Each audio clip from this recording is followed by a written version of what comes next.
People regret getting married, having kids, getting knee surgery, all these things far more than they have any regret around a medical transition.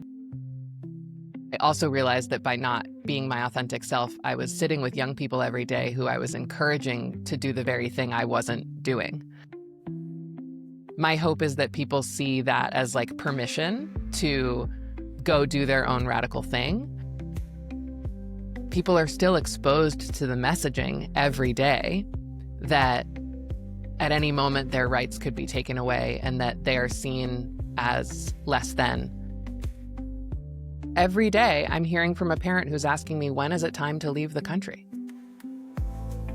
Hello everyone, I'm Ben Cicchetti, and this is Queer Talker with Rebecca Minor. Rebecca is an author, educator, and clinician who specializes in the intersection between gender and sexuality, but you may know her simply as the gender specialist. Before we get to the episode, I have one favor to ask. Wherever you are watching or listening to this episode, hit that subscribe button. It's a small action that makes a massive difference. It'll allow me to grow this podcast, and it'll allow me to bring you the best and the queerest episodes every single time. So in advance, thank you. Now to the episode. Rebecca, it blows my mind to say this, but gender has somehow become a hot topic in our world. And Yes. You're a gender specialist. So let's start with that. What is the role of a gender specialist, and how are you supporting people in your day-to-day life? I know I can't believe it's become a hot button issue, but here we are. So a gender specialist, what that means, at least for me, is I work primarily with queer and trans youth in their journey of becoming and am a guide to their families in affirming it. So that looks like my clinical work with them and also parent coaching, supporting parents in being able to better show up for their children. Often it's just a need for some more education. To be able to really help them be more affirming. I love that. And it's obvious and clear to say that that's needed right now, I'm sure, Yes. more than any time in the past. So we appreciate the work that you're doing Thank you. with so many people. But let's rewind the clock a little bit, because I have a theory that to understand an LGBTQ plus person as an adult, you need to first understand them as a young person. So what should I know about you as a child or teenager to understand who you are today and the Rebecca sat in front of me today? Interesting question. So I was like a quirky kid. I think I did a lot of musical theater and dance. So I was a performer, which meant I was in very queer spaces and around queer people all the time. But at that point was like, I'm an ally. So it took a long time for me actually to come out and understand my identity. I think thanks to compulsory heterosexuality, I was like, I feel different things, but maybe they're not relevant because I also am attracted to men, and that seems to be what everyone wants me to do anyway. And they're here and they're interested, so it's convenient. So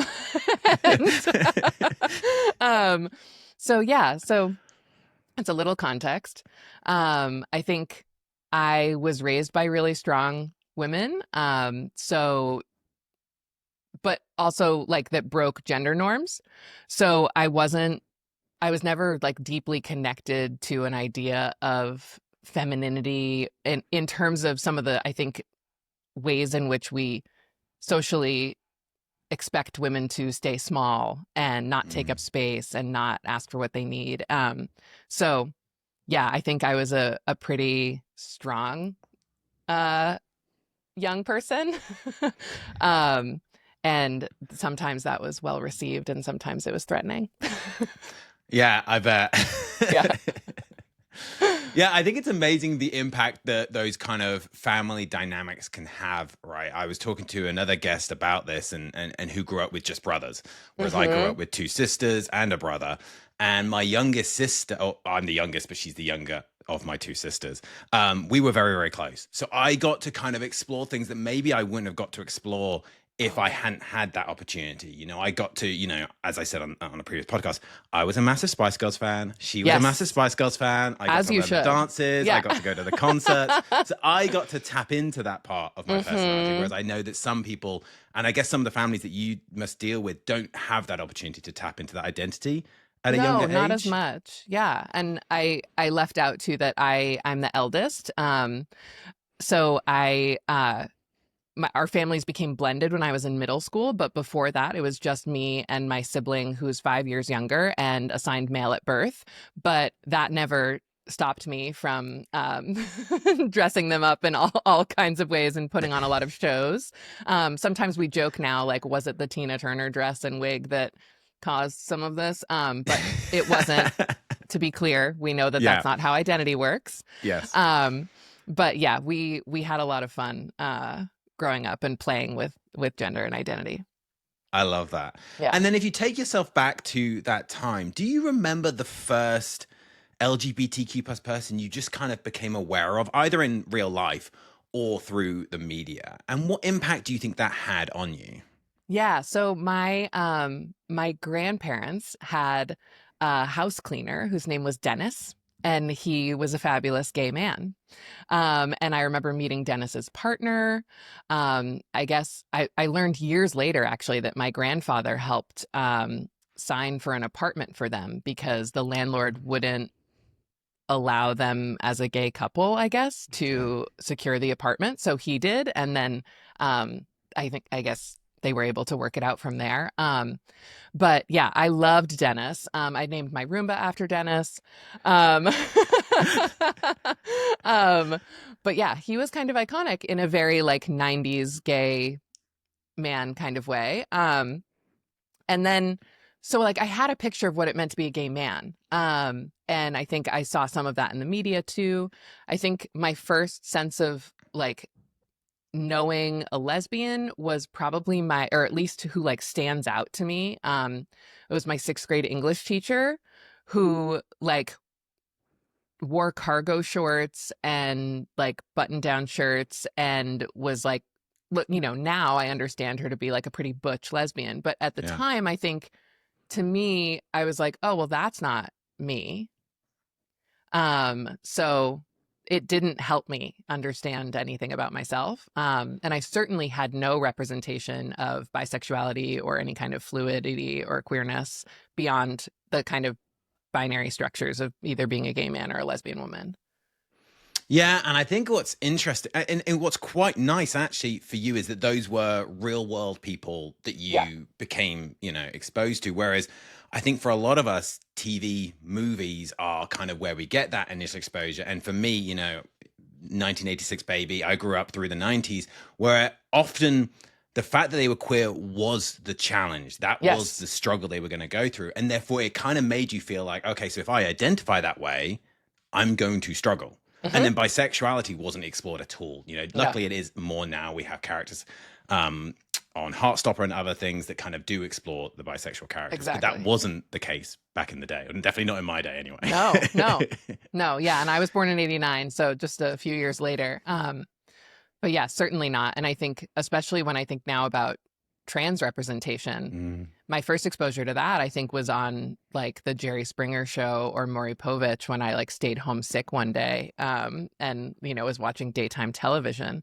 So it was either that or like SVU, people who were either doing sex work or had been murdered. And it was like, oh, that's my picture of what a trans person's life could look like.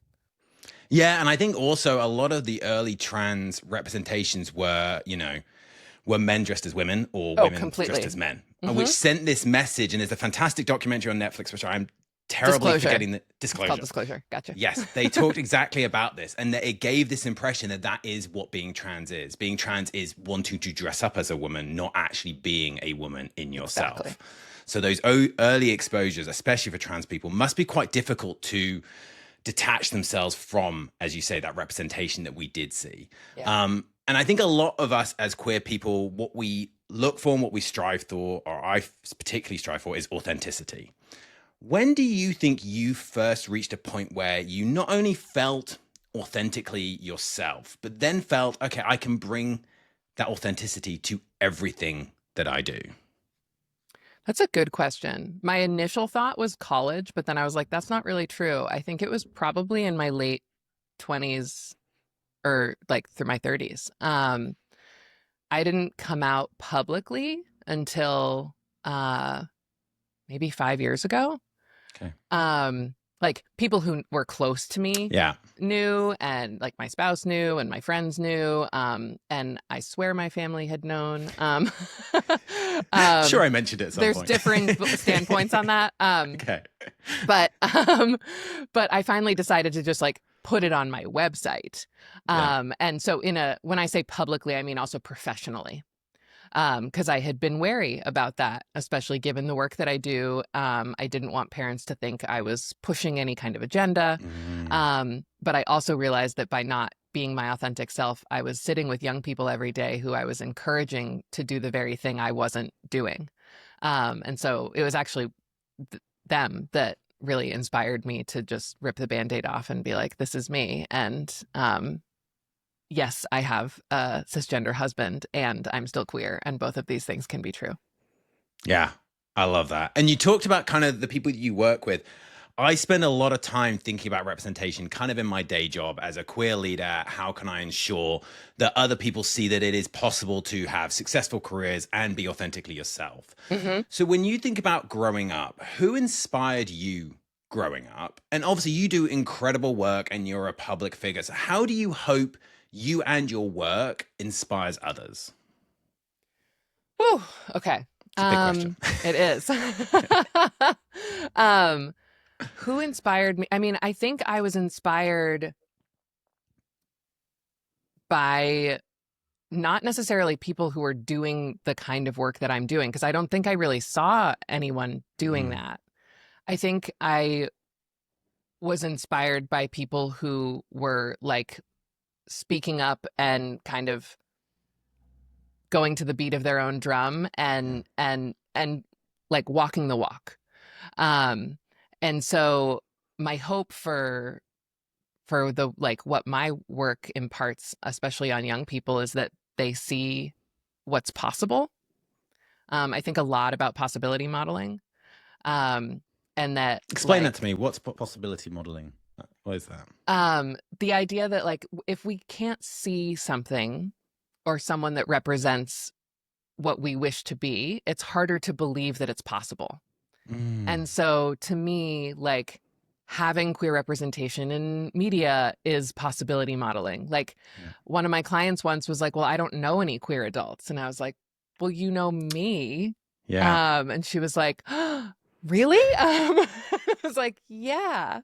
Um, and and she was like, you seem like you kind of like have your life together. And I was like, well, thank you. It's a compliment. Yeah, it's like not every day, but um, like I think seeing different structures of relationships and different ways of moving through the world and making professional paths for yourself that maybe weren't set out for you necessarily. Like I put together a major kind of, and like when I went to grad school, I just tweaked every assignment I could in a way to make it work for what I wanted to do. And so Yeah. I think my hope is that people see that as like permission to go do their own radical thing. Because really like it's in service of all of us. Yeah, I agree. I love that. I love that concept. I kind of live by this phrase that you can't be what you can't see, which is a similar kind of There you go. concept, right? Yeah. And I think about it a lot, in my professional career. When I was coming up early in my career, I don't believe there was a single openly gay, queer person in a more senior position to me. And I can see that that could have left me feeling like it's just not possible. Now, I very closely kind of associated with the women that were doing incredibly powerful things, and they kind Yeah. of helped show me. And then I had incredible mentors that helped show me that it is possible. But to your point is, if you can't see somebody doing what you hope you can do, how do you know it's even possible?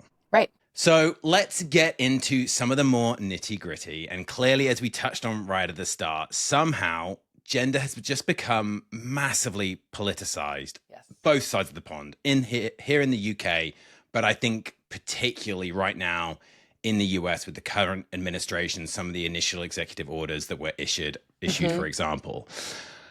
What impact do you think gender being a political football is having on trans and non-binary individuals right now? I think it's a really dangerous one.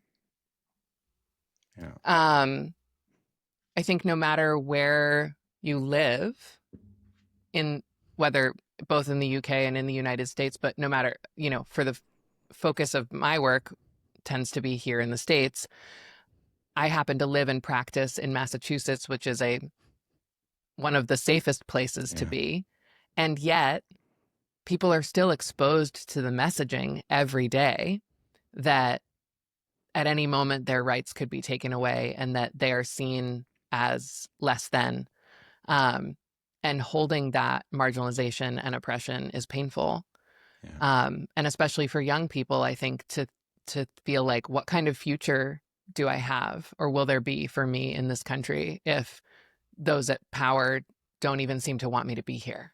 And as you say, it almost sends a message of, I guess there's already a feeling for many of them that they don't quote unquote belong. Mm-hmm. And now they're literally being told they don't belong. One of the first executive orders was to say there are only two genders, Right. male, female. We're seeing the indicators on passports being stripped away. Exactly. Like, what message that must feel. I can only imagine how that must feel to see the way you identify and the way you feel in your heart and in your core just be denied so publicly as well. That must, it's every day there's a new headline, right? Yeah. Yeah. And so every day I'm hearing from a parent who's asking me, when is it time to leave the country? Mm. And that's a tough question to answer. I think everyone's risk tolerance is different. Yeah. And not everyone has the financial freedom or capacity to up and move, whether it's within the country, which there are plenty of families that are doing that, or having to actually leave the country. But yeah, it is an acutely scary time. I've been doing this work a long time, but it feels like the last 5 years have just been like hit after hit after hit. And each year it's like, this is the worst it's ever been. This is the worst it's ever been. And now it really is the worst it's ever been.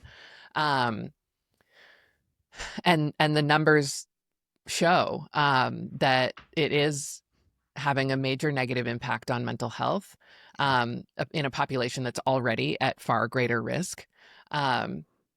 So yeah, it's scary. And it's also such a, for it to get the attention it's getting for, I think it's something like 0.1% of the population, right? The fact that they are taking up so much headspace, so much headline space, just kind of blows your mind. And I feel like there's so many misconceptions right now, but I think those misconceptions are purposely being promoted by the media and by politicians to kind of create mistrust in the community. Exactly. From trans people competing in sports to misinformation around gender affirming care, fear mongering around bathrooms, all of which I feel like they're being used to alienate trans and non-binary people. I also think I used the phrase previously, they're almost just a gateway to allow transphobia, homophobia, biphobia. Yeah, no, it's an invitation. Yeah, exactly that. And so in your work, what's the biggest misconception, I guess, that you encounter? And what are some simple kind of shifts in people's minds they can make to be better allies? Such an important question, and we could be here all day because I'm like, there isn't just one. I have a list of at least 14. And one thing that you touched on that I think is really important to clarify and like drill down on is the difference between misinformation and disinformation, right? Misinformation happens. We share information that isn't totally accurate, but it's without malintent. What we're seeing right now is purposeful disinformation, like spreading information that is not true for the purpose of harming a group of people. So I'm so glad that you brought that up because it's happening all the time and it's contributing to folks who otherwise, don't have a lot of skin in the game or don't know much about this. They hear one thing on talk radio and they're like spooked. Yeah. So I think one of the most significant misinformation pieces that I correct a lot is about blockers being dangerous. So puberty blockers, they were actually designed for cisgender children. Wow. So it's a very safe medication. And they're used in a number of other medical settings as well. So lots of cis people have taken this medication and we know it's safe. Doctors used it initially for what was called precocious puberty. And so for kids who were developing far earlier than their peers, they would use the blocker to kind of halt that development, knowing that as soon as they removed it, they would safely and effectively return to their puberty as is so that they Yeah. could develop on time with their peers. And so that is the exact same use that we're using it for trans youth. But it's villainized because it's connected to a medical transition. Yeah. And I think to your point, it is very much that kind of disinformation, right? We kind of live in this post-truth world where the truth doesn't seem to matter anymore. And there doesn't seem to be any ramifications for lies, even when you are directly caught and called out on it, right? Mm-hmm. Mm-hmm. Which is just a crazy, it's just a crazy world I guess we're living in right now. I think Baffling. the Yeah. more of these podcasts I do, the more I realize we are just in kind of such a unique time. Yeah. Yeah. And the same thing goes for narratives around detransition. Hmm. Like you'd think there are tons and tons of people who are regretting their decision in detransitioning, but people regret getting married, having kids, getting knee surgery, all these things far more than they have any regret around a medical transition. We know that detransition happens in only 1% of the population that transitions. And of that 1%, if you actually dig into the data, it's not because they're not trans anymore. It's because moving through the world was too painful. They didn't have Yeah. adequate supports. And so perhaps they've chosen to stop taking a medication or stop being outwardly open about their identity, but that doesn't mean they're not trans. Yeah. That's heartbreaking actually to know that that's a contributor to the decisions people are making, especially when you see, there's so much data out there about, suicide rates and things like that in LGBTQ plus people, especially in trans and non-binary people. Yeah. And I can only imagine the kind of mental drain and mental health drain it must put on you when you suddenly feel like I can only imagine how it would feel to suddenly be forced back into the closet, to suddenly be told you can't talk about being gay anymore, which we also do see especially in some states in the US where they're not, you have educators and so on and so forth who aren't allowed to talk about being gay. So the strain on your mental health to be pushed back into the closet or to be pushed back into an identity you just don't feel must be heartbreaking and just such a drag on you. And we're seeing that with the passport and identification papers, right? It's like I know people who have either not been able to get a correct gender marker now or who have chosen for safety reasons to revert back to the gender marker they were, assigned at birth and maybe was on their passport a handful of years ago, just to make sure that if things do go sideways, they're able to flee. Yeah. Yeah, that's scary. And obviously a lot of the work you're doing, we spend a lot of time, or I at least spend a lot of time thinking about the trans and non-binary individuals themselves, but you obviously also do a lot of work supporting the families in affirming their transgender and non-binary children. For parents who might be listening to this, who just want to do, I guess, the right thing, they just want to be good parents and they just want to do the right thing by their child. Yeah. What's one piece, and maybe this is hard, and maybe there'll be multiple pieces of advice, but what's some advice you would give to parents who are struggling to understand their child's identity? The first is to believe your child when they tell you who they are. Yeah. Beyond that, I think remembering that you don't have to have all of the answers and understand everything to be able to show up and affirm your child's identity, right? Yeah. You don't have to be an expert in gender or in sexuality, but you have to love your kid and follow their lead. And you can get supports from lots of places. You don't have to figure it out alone. There are people like me. There are lots of people like me doing this work, and tons of resources on the internet. But yeah, I think overall that there's a million pieces of advice I could give. But if I had to kind of pick and choose, I would say believe your kid when they tell you who they are and honor their requests. Like if they tell you this is the name I want to go by or these are the pronouns, just honoring that could be life-saving. Yeah, I think that's amazing advice. I think it's just so important to your point. Just love them, believe in them.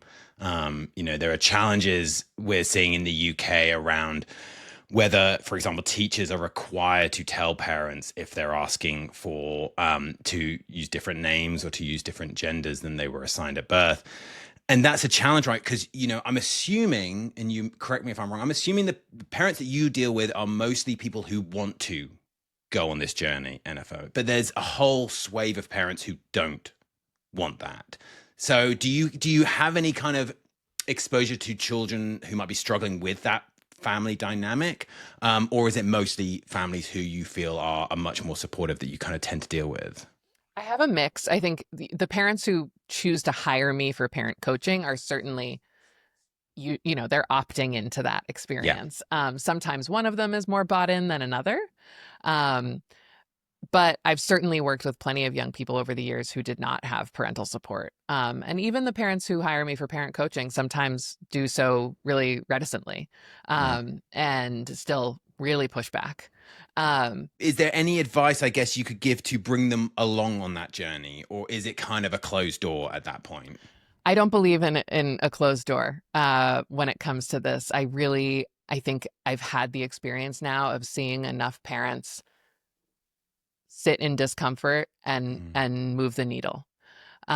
So, you know, I should say, there are always going to be people for whom it may really be nearly a closed door. Yeah. For cultural and religious reasons, like people are really entrenched in their beliefs, and that can be hard to move. What I have found most effective is actually inviting people into thinking about the ways in which they too have been harmed by the limitations of the binary. Um, Interesting. because when they can start to get curious about their own identity, then they start to be like, oh, maybe this is all kind of made up. And what if I didn't make my child go through some of the things that I've gone through? And if this really doesn't feel good to them, maybe it doesn't matter all that much. And their happiness and health in the long run, like having a kid who's alive, Yeah. I think is far far better than not affirming your kid's identity. Um, Yeah. so yeah, I have a gender identity challenge that I do with folks, and it's just two questions, which is what is your gender and how do you know you are that gender? But with the caveat of that you cannot use gendered language, like I know I'm a man because I'm one of the guys, or I know I'm a woman Mm. because I have these certain body parts. So no anatomical language, no gendered language. And what tends to happen anytime I present this in groups or even online is the overwhelming sentiment is I just know. Mm. And so if we're going to accept that answer from cis people, then we need to accept it from trans people too. Yeah, that's a brilliant, brilliant way to put it. I hope everyone took that in, and recognized that. And look, we're so thankful as a community for the work that you're doing because it is so critical right now, Thank you. especially for younger people. And if you could give your younger self one piece of advice, what would it be? And then would it be different if I said, what one piece of advice would you give to a young LGBTQ plus person today? Hmm.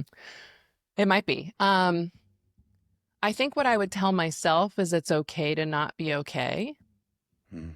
Um, and that it's okay to feel whatever you're feeling. I guess those are kind of the same sentiment, but one has a little more of a queer bent to it.